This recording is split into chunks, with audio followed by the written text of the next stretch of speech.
Salam IPA, Integritas, Peduli, Amanah. Perkenalkan, nama saya Cynthia Devi dari SMP Pasundan 9, Bandung. Video ini menjelaskan tentang pengujian sifat larutan asam, basa, dan garam menggunakan kertas lakmus. Langsung saja kita ke kegiatan yang pertama. Kegiatan yang pertama, kita akan menguji sifat larutan asam, basa, dan garam menggunakan kertas lakmus. Alat yang dibutuhkannya, gunting, pipet tetes, kertas label, plat tetes atau wadah, kertas lakmus, dan tabung reaksi.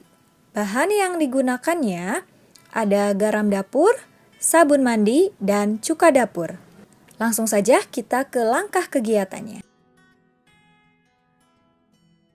Langkah yang pertama, kita harus menyiapkan alat dan bahan yang akan digunakan. Jangan lupa beri label pada tabung reaksi dan wadah yang akan digunakan.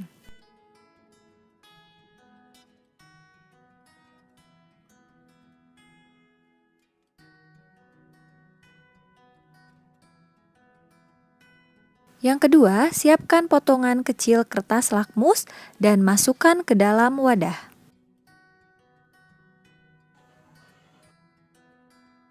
Yang ketiga, teteskan larutan garam dapur, larutan sabun mandi, dan larutan cuka, masing-masing 2-3 tetes. Yang keempat, amati perubahan yang terjadi pada kertas lakmus. Dan yang kelima, tulis hasil pengamatan pada tabel pengamatan. Teman-teman, kita lihat tabel hasil pengamatan. Pada cuka dapur, lakmus merah tetap berwarna merah, lakmus biru berubah menjadi warna merah. Pada sabun, lakmus merah berubah menjadi biru, dan lakmus biru tetap berwarna biru. Dan pada garam dapur, lakmus merah tetap berwarna merah, lakmus biru tetap berwarna biru. Kesimpulannya, yang pertama, larutan cuka dapur bersifat asam, karena lakmus biru berubah menjadi merah dan lakmus merah tetap berwarna merah. Yang kedua, larutan sabun bersifat basa, karena lakmus biru tetap berwarna biru dan lakmus merah berubah warna biru. Yang ketiga, larutan garam dapur bersifat netral, karena lakmus merah dan biru tidak terjadi perubahan warna. Yang keempat, kertas lakmus digunakan sebagai indikator sifat asam, basa, dan netral. Kegiatan yang kedua, tentang pengujian sifat asam basa berbagai bahan kehidupan sehari-hari menggunakan kertas lakmus. Alat yang digunakan, gunting, pipet tetes, kertas label, plat tetes atau wadah, kertas lakmus, dan tabung reaksi. Bahan yang digunakan, garam dapur, sabun mandi, cuka dapur, gula, soda kue, kopi, jeruk nipis, paracetamol, omeprazol, minyak goreng, teh, dan susu. Langsung saja kita ke langkah kegiatannya. Pertama, siapkan alat dan bahan, kemudian beri label pada tabung reaksi dan wadah yang akan digunakan.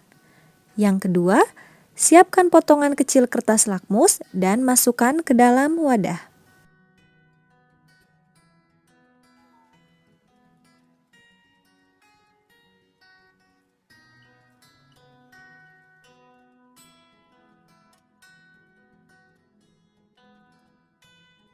Yang ketiga, teteskan larutan pada masing-masing wadah. Setiap wadahnya diberikan 2-3 tetes.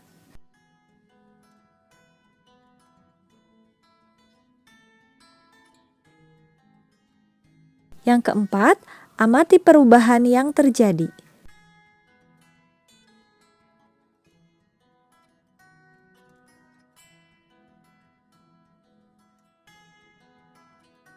Yang kelima, tulis hasil pengamatan pada tabel hasil pengamatan. Kita lihat tabel hasil pengamatan. Garam dapur, lakmus merah dan biru tidak terjadi perubahan, berarti bersifat netral. Cuka dapur, lakmus merah berwarna merah, lakmus biru berwarna merah, maka bersifat asam. Gula, lakmus merah dan biru tidak terjadi perubahan, maka bersifat netral. Sabun mandi, lakmus merah berwarna biru, lakmus biru berwarna biru, maka bersifat basa.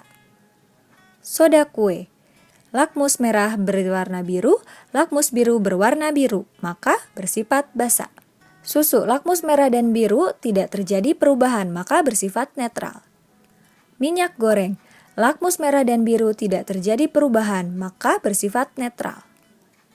Teh, lakmus merah dan biru tidak terjadi perubahan, maka bersifat netral.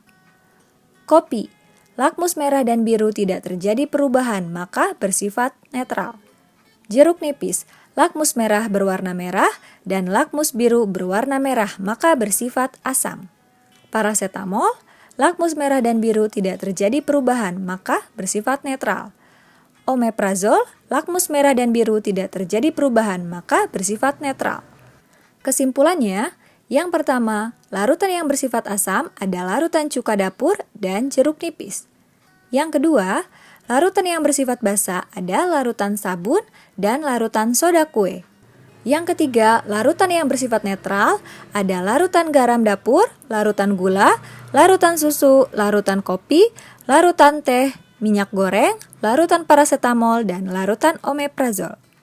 Terima kasih sudah menonton, sampai jumpa di video berikutnya. Bye-bye!